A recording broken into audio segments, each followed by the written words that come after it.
पाठ 12. ससा आणि डोंगर. एका जंगलात खूप ससे होते. एक ससा जंगलात आनंदाने इकडून तिकडे पळायचा. तो त्याच्या मित्रांसोबत खूप खेळायचा. जंगलाच्या बाजूला उंच डोंगर होता. ससा नेहमी डोंगराकडे पाहायचा. त्याच्या मनात विचार यायचा, मी हा उंच डोंगर चढू शकेल का? एक दिवस सशाने डोंगर चढायचे ठरवले.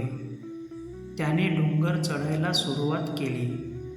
बरेच अंतर चढल्यावर तो खूप थकला. त्याने तिथेच थोडा वेळ आराम करायचे ठरवले. आता त्याला खूप तहान लागली होती. त्याला पाण्याचा खळखळ आवाज आला. तो आवाजाच्या दिशेने गेला. त्याला एक झरा दिसला.